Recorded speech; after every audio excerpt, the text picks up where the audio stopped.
passado estudamos o capítulo 1 e o capítulo número 2. Como eu sabia já da solenidade do batismo hoje de manhã, tomei uma decisão junto com o pastor, para não avançarmos muito na hora, porque esse capítulo é muito importante. Nós vamos dividir o capítulo 2 em duas partes, porque o capítulo 2 fala de cartas a 4 igrejas, as outras 3 estão no capítulo 3.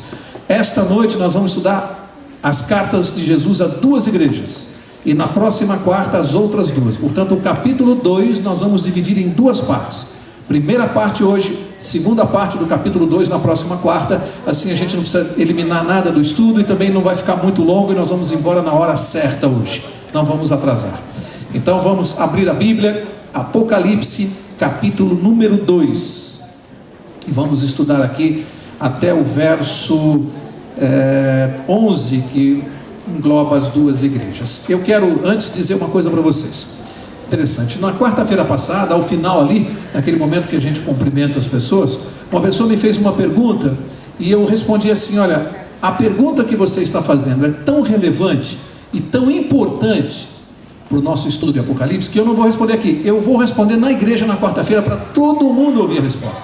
Porque ela me fez uma pergunta inteligente e interessante de alguém que está ligado no que está ouvindo. Essa pessoa me disse assim: Mauro, você está explicando que essas cartas de Jesus são para a igreja, não é isso? Eu falei sim. E ela disse: se são para a igreja, por que elas foram escritas em símbolos? Se fossem escritas de maneira clara, não seria mais fácil para o povo de Deus entender? Não é uma boa pergunta? Não é uma boa pergunta?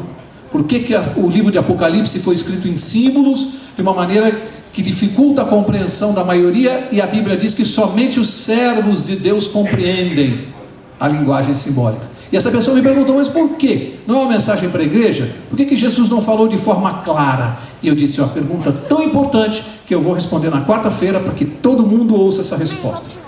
E a resposta é simples, gente. 3 questões importantes. Primeira, quando Jesus Cristo fez a revelação para João, e nós sabemos a data, estudamos já aqui, né? Por volta do ano 94, já da era cristã, depois de Cristo, estava acontecendo uma coisa muito importante naquele tempo. Havia uma ferrenha perseguição à igreja de Deus, e nós vamos estudar isso essa noite também.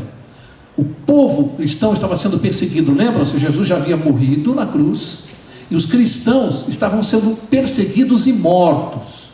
Portanto, primeiro argumento: se Jesus tivesse escrito o livro de Apocalipse, revelado de maneira clara, os inimigos dos cristãos teriam destruído esse livro, porque teriam entendido a mensagem.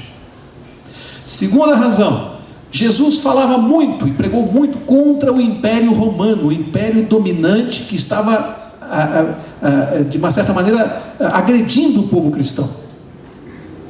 E Jesus pregou muito contra os romanos. Se eles entendessem o que Jesus está revelando aqui, eles teriam destruído esse livro. Outro argumento: o livro de Apocalipse, nós vamos estudar ao longo desse semestre, vai falar de muita coisa importante, mas vocês vão ver que no seu centro é um livro que vai falar muito contra 3 corporações religiosas que existem no mundo, especialmente contra 3 muito grandes. Eu não vou dizer agora para não perder a graça, você vai acompanhar o curso. Mas 3 corporações religiosas foram muito criticadas por Jesus, e ele desvendou toda mentira que existe por trás de 3 corporações religiosas que você conhece muito bem. Não perca o seminário.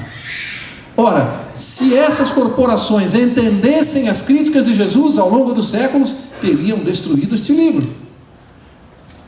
E o quarto argumento importante é que Jesus, quando pregava para os seus adversários, para os seus inimigos, e assim com os fariseus, sempre que Jesus pregou para os seus inimigos, sabe o que ele fazia? Ele falava em parábolas para que os seus adversários não entendessem.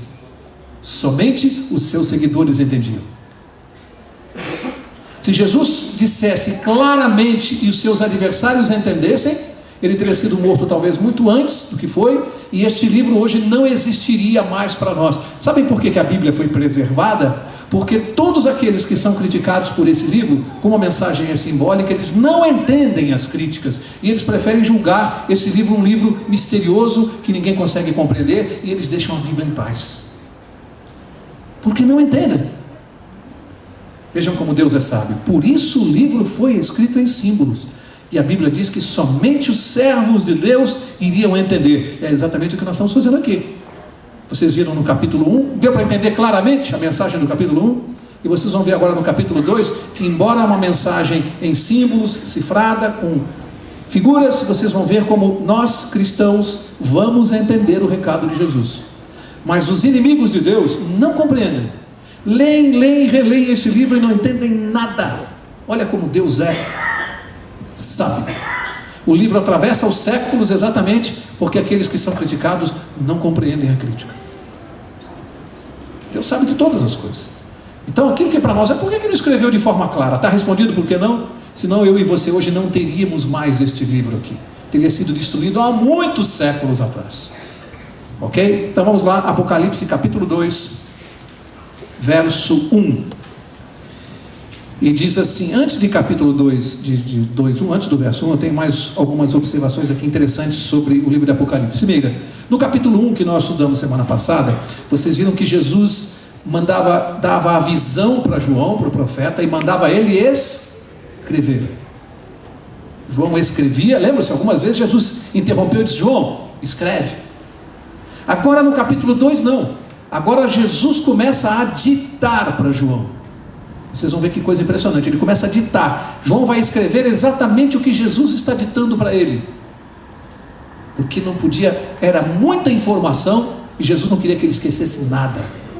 Olha que coisa impressionante, Jesus passa a ditar para João, escreve aí o que eu vou dizer, e ele escrevia exatamente o que Jesus dizia para ele, tá? Essa informação. Outra coisa, vocês vão ver que a partir de agora nós vamos estudar as chamadas cartas às 7 igrejas.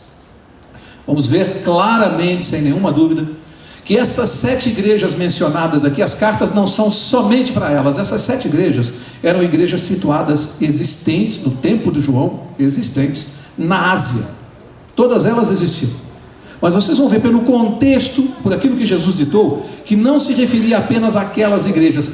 O interessante é que cada uma daquelas igrejas, e nós vamos ver isso claramente, representava uma época, um período da igreja de Deus na terra. Que coisa fantástica, nós vamos ver. Cada igreja tinha a ver com um período de tempo. Você vai ver isso claramente junto comigo a partir de hoje. Portanto, quando Jesus começou a falar das 7 igrejas, ele estava falando da igreja desde os apóstolos até nós hoje. Vocês vão ver que nós estamos no período da 7ª e última igreja. E a mensagem da 7ª igreja é para nós. Impressionante isso. Daí o cuidado de Jesus com essa mensagem. Outra coisa interessante é que ao final de cada uma das cartas às 7 igrejas, você vai encontrar sempre a expressão: quem tem ouvidos, ouça o que o Espírito Santo diz às igrejas. Ao final de cada carta, Jesus terminava assim. O que isso prova? Isso confirma que as cartas não eram só para aquela igreja, e servem também para nós. Por quê? Porque quem tem ouvidos, ouça. Só o pessoal daquele tempo tinha ouvido? Você também não tem? Eu não tenho? Olha, se é para quem tem ouvido ouvir, é para... Ou seja, embora se aplique o que Jesus vai dizer a um período, vai descrever um período da trajetória da igreja, é profecia pura. Vocês vão ver que a história confirmou, em cada período, a história confirmou o que Jesus escreveu. Impressionante. Mas além disso, embora se referisse àquele período, serve para nós hoje. Quem tem ouvidos, ouça. Quanta lição nós vamos tirar da história da igreja, que serve para a minha vida e para a sua individualmente. Vamos ver isso também. E a última coisa é que, não precisa tirar essa página não, para a gente não perder tempo, mas eu vou ler aqui o que está em João 13:19, vou ler rapidinho. E Jesus disse assim: desde já vos digo, antes que aconteça, para que quando acontecer, creiais que eu sou. Sabe o que Jesus quis dizer aqui? Em termos de profecia, ele diz assim, ó, desde agora eu vou contar para vocês o que vai acontecer, para quando acontecer, vocês saibam que eu sou Deus. O que eu quero dizer com isso? Algumas profecias, amigos, elas ficam mais claras e mais fáceis de entender depois que aconteceram. Porque depois que acontece, você vai ler a profecia e você vai ver que aquilo que estava nebuloso, quando o fato aconteceu, você olha para a profecia e fala, mas não é que ele disse tudo isso aqui? Então Jesus estava dizendo assim, ó, muita coisa que eu estou dizendo agora que vai acontecer, vocês vão compreender melhor quando acontecer, porque vocês vão ter o fato confirmando os detalhes do que eu estou falando. E foi isso que aconteceu. Jesus deu a carta às 7 igrejas, e hoje que nós já estamos no período da 7ª, a gente olha para trás, pega a história e vê que ele acertou tudo milimetricamente. Acertou não, porque Deus não adivinha, Deus não acerta, Deus revela. Deus não adivinha o que vai acontecer, não adivinha o futuro, Ele revela o futuro. Então Jesus disse, olha, eu estou falando agora para que quando acontecer vocês saibam que eu sou Deus e que eu revelo o futuro. Então vocês vão ver, nós vamos ler e vou buscar a história, e vocês vão ver que coisa fantástica Jesus disse no ano 94. No ano 94 ele escreveu isso aqui. E vocês vão ver os séculos passando e confirmando milimetricamente o que ele disse que iria acontecer. Por isso que ele falou, João, pega a caneta aí, pega a pena, eu vou ditar e você vai escrever, porque você não pode esquecer um detalhe do que eu vou falar. Escreve aí, que coisa fantástica. Então vamos lá, agora sim, Apocalipse 2, verso 1, diz assim: ao anjo da igreja de Éfeso escreve, olha só, escreve, vou ditar para você. Isto diz aquele que tem na mão direita as 7 estrelas e que anda no meio dos 7 candeeiros de ouro, ou em algumas traduções, os 7 castiçais. Estes símbolos que estão aqui foram estudados na quarta-feira passada. Mas para quem não veio, para você ver que a Bíblia mesma desvenda os símbolos, está fácil esse aqui, porque está no verso 20 do capítulo 1. Olha o que diz o verso 20 do capítulo 1. Diz assim: o mistério das 7 estrelas que viste na minha mão direita, e os 7 candeeiros ou castiçais de ouro é este. As 7 estrelas são o quê? Os anjos das 7 igrejas. E as 7 castiçais ou candeeiros são o quê? As 7 igrejas. Então aqui o próprio verso está dizendo, Jesus está se referindo aos anjos. Anjos significam o quê? Já estudamos quarta passada. O que significam? Mensageiros, emissários. Quando a Bíblia fala em anjos em termos proféticos, ela está falando de mensageiros, emissários. Nem sempre se refere a uma pessoa, às vezes pode se referir a um grupo de pessoas. Emissários, mensageiros. Ora, os anjos das igrejas, os mensageiros, quem são? Os seus dirigentes, os seus pregadores. São os mensageiros da igreja.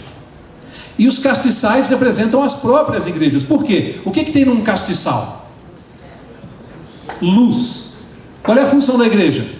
Iluminar a escuridão, as trevas espirituais das pessoas. A igreja tem a luz de Cristo, a luz do Evangelho. Por isso a figura de linguagem do castiçal, porque a parte mais importante do castiçal é iluminar. Para que serve? Não serve para outra coisa, não serve para iluminar.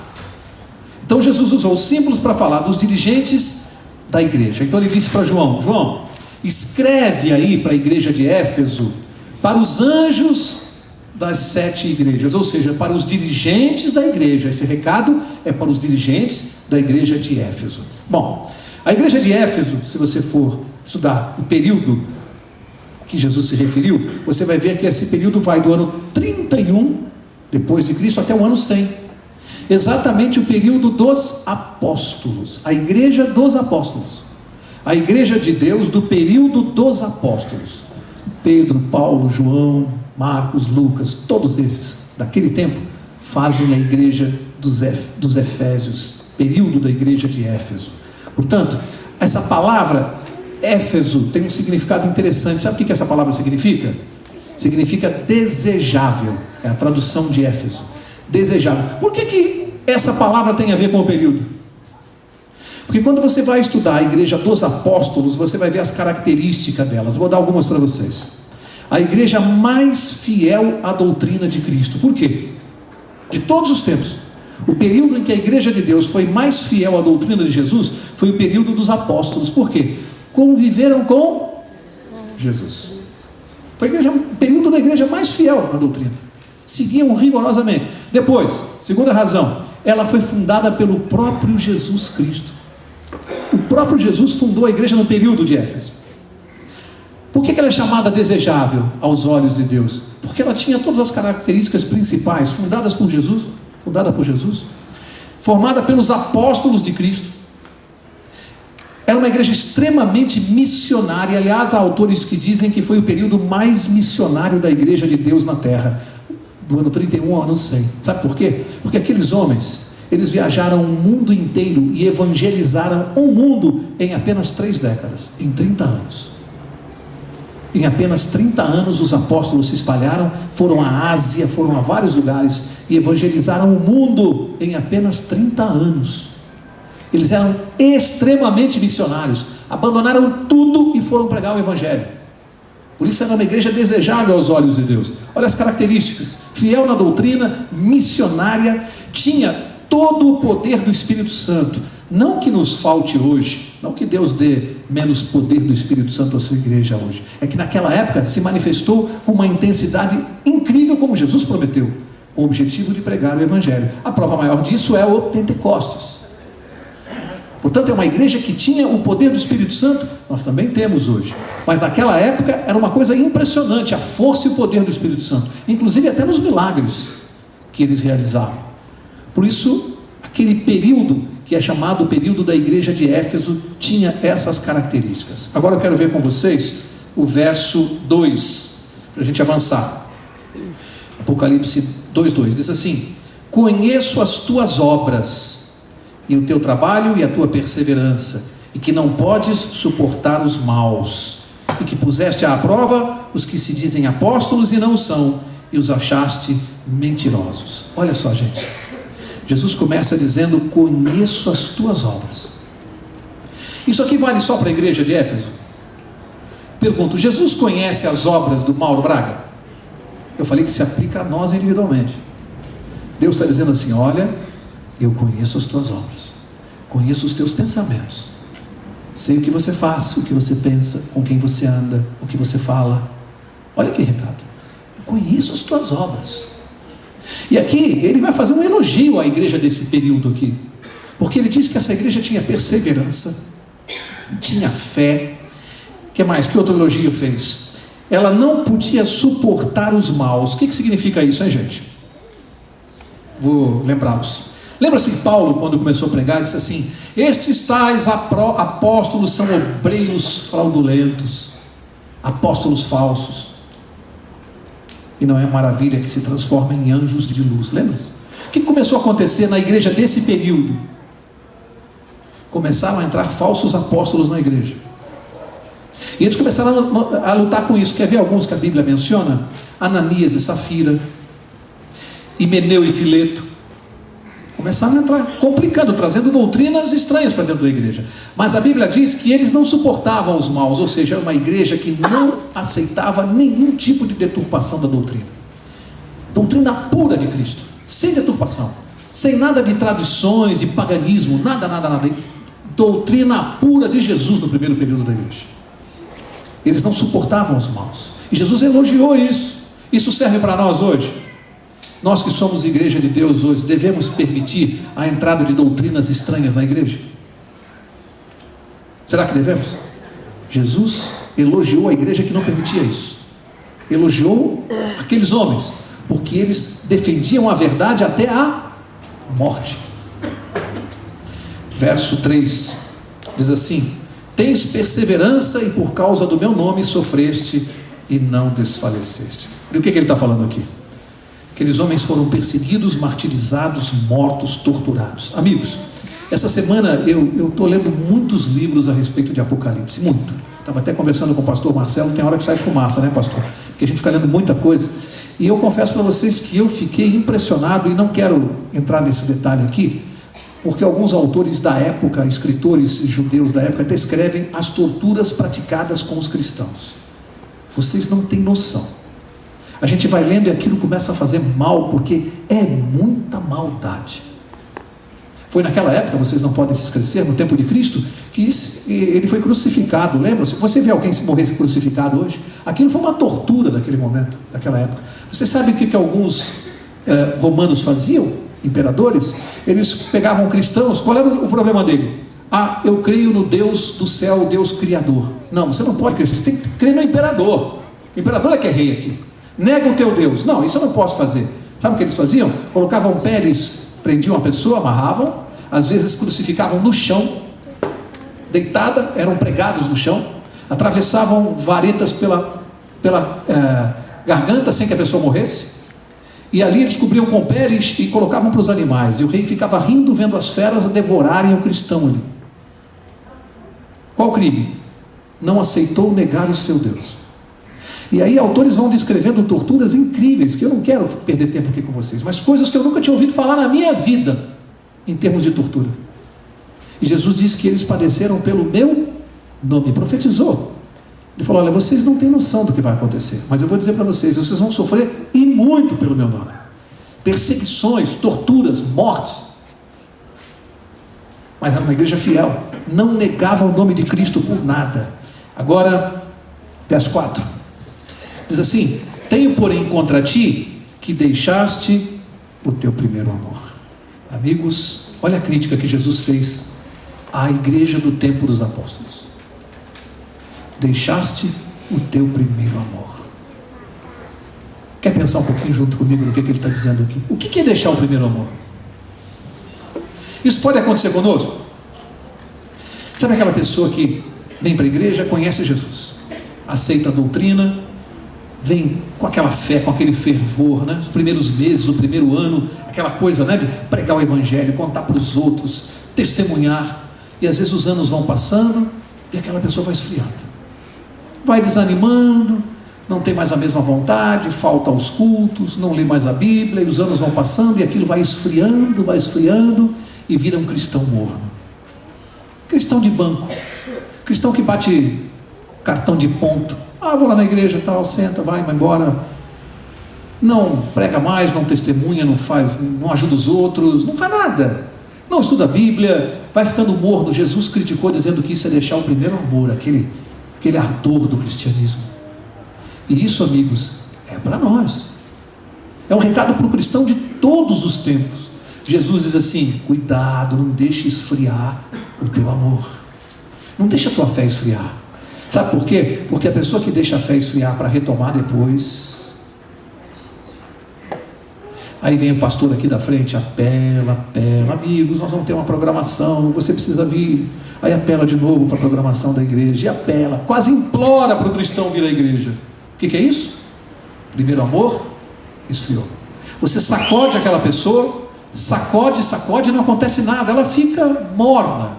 Você pode vir aqui apelar uma vez, 2, 10, ela não atende mais a nada. A vida cristã dela se limita a vir aqui no sábado de manhã, fica 1 hora na igreja, assiste o culto, vai embora para casa e acabou o cristianismo. O resto da semana nem lembra de Jesus. Isso aqui que Jesus criticou. Sabe por que isso aconteceu no tempo dos apóstolos? Porque eles começaram a morrer. João foi o único, estão lembrados? O último. Quando João ficou sozinho, o que fizeram com ele? Mandaram para a ilha de Patmos, onde ele foi escrever esse livro aqui. Não havia mais apóstolos, ele era a última testemunha de Jesus. E aí os seguidores, o que fizeram? Esfriaram. E Jesus falou: sabe o que eu tenho contra ti naquele período? Deixaste o primeiro amor.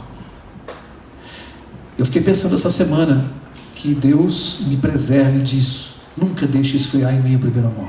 É minha oração, para mim e para você. Que Deus nunca deixe esfriar na sua vida o primeiro amor, porque isso é uma coisa terrível. Isso é terrível para um cristão.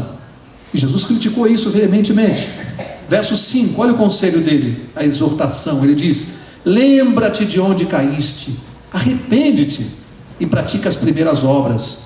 Se não te arrependeres, brevemente virei a ti e removerei do seu lugar o teu candeeiro, o teu castiçal, se não te arrependeres. O que Jesus quis dizer? Olha, arrepende-te, primeira coisa. Não, primeira coisa ele disse assim, lembra-te de onde caíste. Veja onde foi que você começou a se afastar. Por que foi? Lembra-te. Depois ele diz: arrepende-te, volta atrás e pratica as primeiras obras. Volta a ser o cristão que você era. Volta a ter fervor, fé, a agir, a praticar o teu cristianismo. Senão, ele diz: eu virei a ti e vou remover o teu castiçal. O que é o castiçal? A luz. Você quer que Deus retire a luz do evangelho da sua vida? Mas Jesus está dizendo: olha, se você não se arrepender, eu vou retirar o seu castiçal. Meu amigo, é para pensar, hein? Foi Jesus Cristo que falou isso aqui.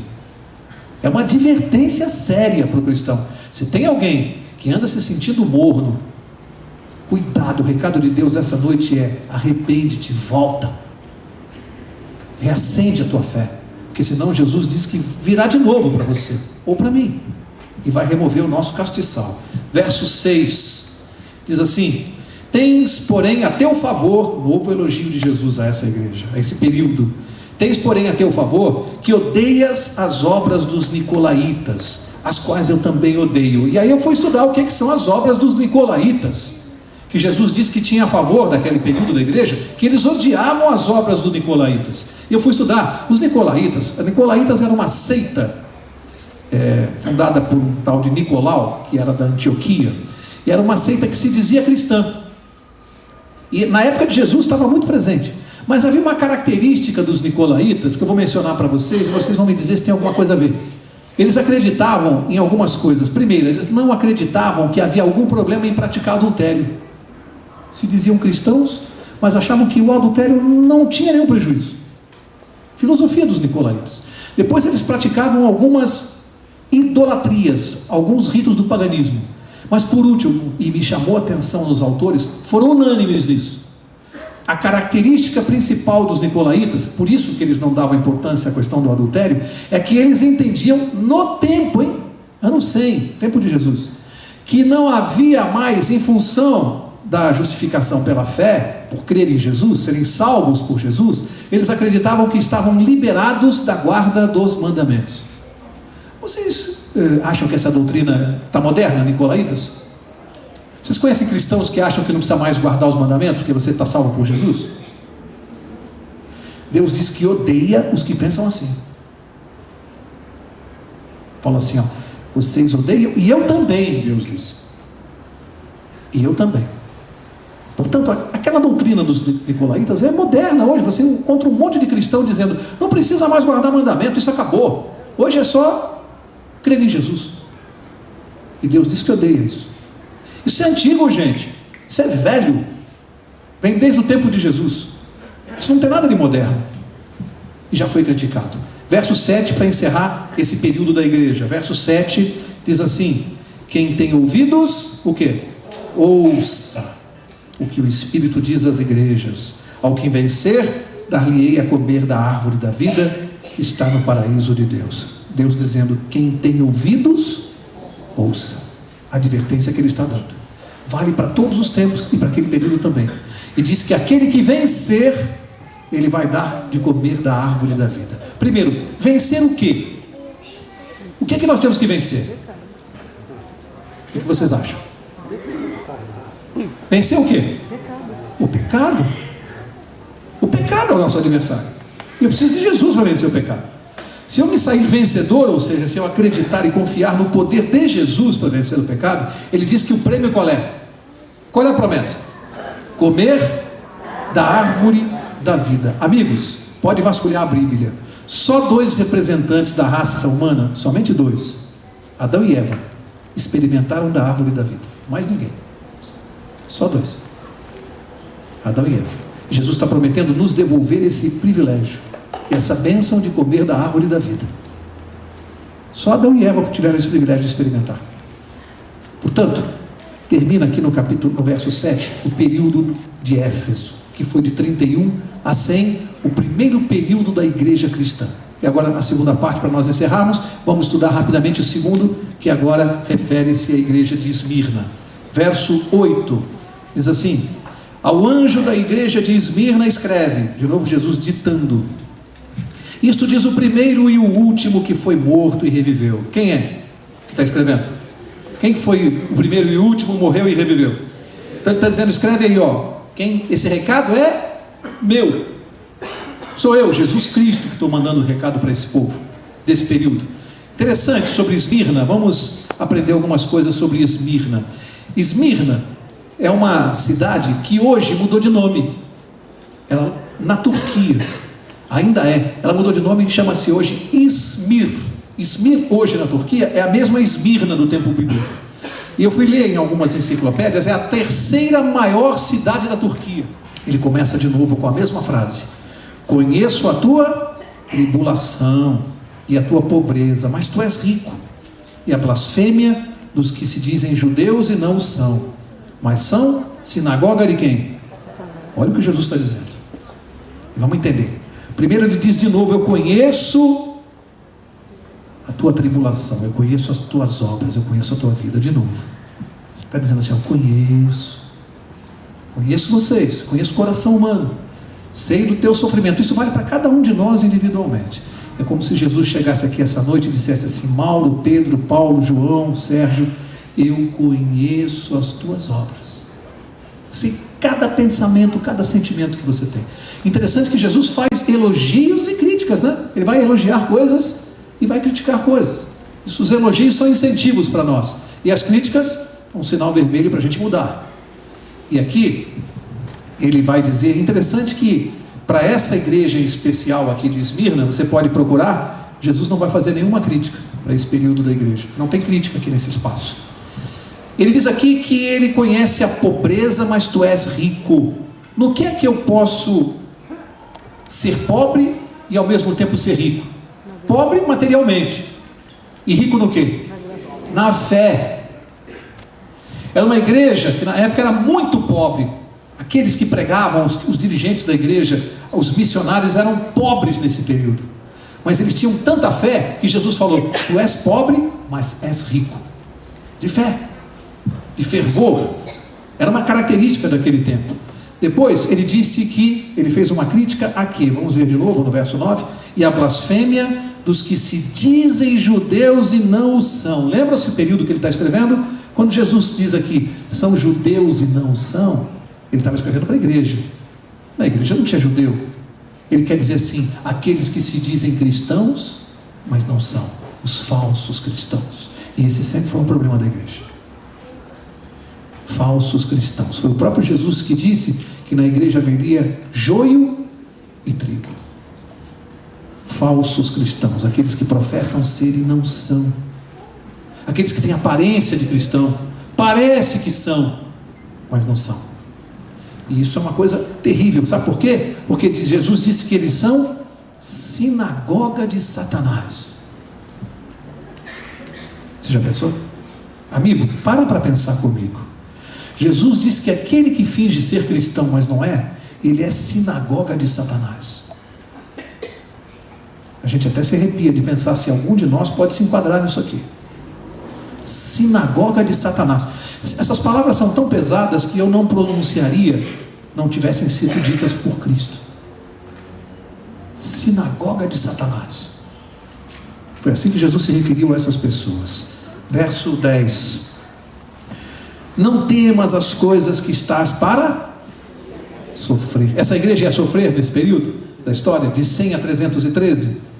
Ele falou: não temas que estás para sofrer. Escutai, o diabo lançará algum de vós na prisão, para que sejais provados, e tereis uma tribulação de 10 dias.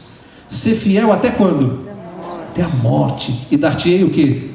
A coroa da vida. Uma tribulação durante quanto tempo? Aí nós estudamos aqui no início, primeira aula com o pastor Luiz, um dia em profecia equivale a quanto? Um ano. Né? Olha como fica importante a gente aprender. Um dia equivale a um ano. 10 dias em profecia são quantos anos? 10 anos. E quanto tempo seria a tribulação? Aí você vai para a história, e não é à toa que você encontra que do ano 303 ao ano 313, exatamente 10 anos, foi o ano governado pelo imperador Diocleciano. O que esse imperador fez? Uma coisa muito simples: mandou matar todos os cristãos. Lembra-se que o nazismo quis eliminar os judeus? Diocleciano fez isso com os cristãos. É cristão? Mata.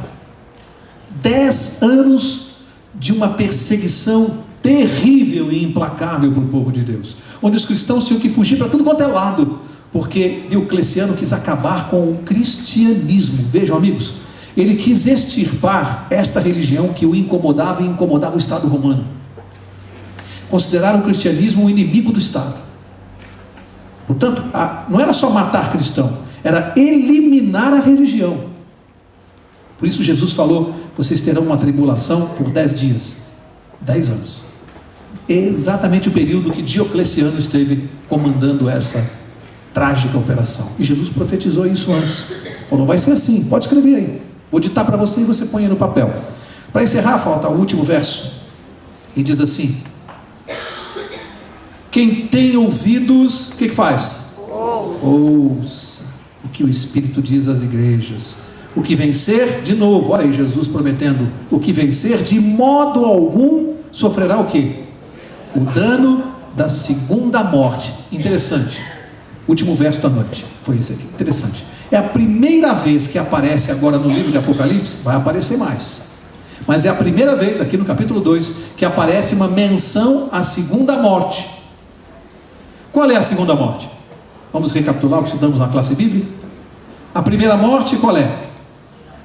É aquela que eu morro, todos vão experimentar, a não ser aqueles que estiverem vivos no tempo de Jesus, ou aqueles que a Bíblia menciona que foram trasladados vivos para o céu.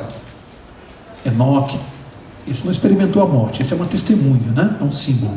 Agora, embora tenha sido real que ele não morreu, mas a primeira morte é que todos nós vamos morrer um dia. E a segunda? Eu pergunto, a primeira morte, ela é natural para nós? Todos vamos enfrentar, todos. E a segunda morte, é natural para nós? Não. Não. Quando é que vai ocorrer a segunda morte? Depois do milênio. Quando Deus vai fazer o quê? Executar o juízo contra os ímpios, aqueles que perderam a salvação. Essa segunda morte, ela é, qual é a característica dela? Eterna. Essa segunda morte é eterna. Jesus disse que ao que vencer, ele vai dar a coroa da vida. E os que não forem vencedores experimentarão a segunda morte. Amigos, isso é uma coisa tão séria para nós pensarmos, tão séria, porque eu fui ler alguns autores sobre esse assunto e encontrei uma definição muito interessante. Um autor disse assim: a segunda morte é o resultado da persistência do pecador em pecar voluntariamente. Vou repetir. A segunda morte é o resultado da persistência, teimosia do pecador em pecar voluntariamente. Se alguém está se enquadrando nessa hipótese, luz vermelha piscando no painel. Recado de Jesus essa noite: quem tem ouvidos? É só para a igreja de Esmirna? Vale para todos nós. Por isso que eu disse que estudar essas cartas é fundamental para nós, porque além de eu ter confiança no poder de Deus, porque Jesus disse claramente o que aconteceria nesses dois períodos, mas ele está falando também da minha vida e da sua. Quem tem ouvidos, ouça. Antes de chamar o pastor para orar, eu quero terminar com uma ilustração. Eu gosto muito dela, tem a ver com esse assunto. Já contei aqui, acho que no ano passado. É daquele vendedor de balões, e ele era muito bom de marketing. Então ele foi lá para um parque de diversões, balões coloridos, aqueles balões de gás que sobem e tal. E ele era bom de marketing. Ele fez o seguinte: muito grande o parque, lotado. Ele foi para um lugar do parque, fez assim, soltou um balão azul. O parque estava lotado de gente, de criança. Conforme o balão começou a subir, de todos os pontos do parque as crianças viram. E ele começaram a pedir para os pais que queriam comprar o balão, e foram levando os pais para onde estava o senhor. Ele vendeu um monte de balões. Depois de vender bastante naquele ponto do parque, ele foi lá para outra extremidade e ninguém prestava atenção nele. Ele soltou o balão vermelho. A criançada viu o balão subir e pediu, foram se aproximando dele. Ele vendeu mais balões, e assim ele fez. Mas tinha um garoto negrinho sentado perto dele, ficou observando e viu que ele soltou o balão azul, soltou o vermelho, soltou o amarelo, e o garoto ficou pensando assim: por que ele não solta o balão preto? Será que ele acha que o balão não vai subir tanto quanto os outros? Aí foi lá, começou a puxar a camisa do homem, falou: moço, puxando. Aí o rapaz viu, o garoto falou assim: por que o senhor não solta o balão preto? Ele não sobe igual aos outros? Aí o vendedor viu que era pergunta de uma criança, falou: não tem nada a ver com o aspecto exterior dele, é o que está dentro dele que faz ele subir. O que isso tem a ver conosco? Amigos, ninguém vai subir para encontrar com Jesus por nenhum aspecto exterior. Não vai ser inteligência, cultura, dinheiro, poder, beleza, nada disso vai fazer subir. É o que está dentro que faz subir. Mas raciocina comigo: você já pensou que o que está dentro daquele balão veio de fora e foi colocado dentro dele para ele subir? O que é? O gás. O gás vem de fora e é injetado no balão para ele subir. Conosco é a mesma coisa. O que está dentro de mim e de você vem de fora.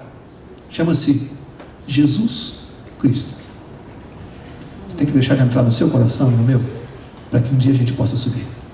Amém. Que Deus abençoe a cada um de vocês. Na próxima quarta, a segunda parte do capítulo 2. Se eu fosse você, eu não perderia, porque você vai ver quanto recado importante para as próximas igrejas. Estão chegando mais perto de nós, até que nós vamos chegar na igreja do nosso tempo. O que será que Jesus falou para a igreja do nosso tempo, hein?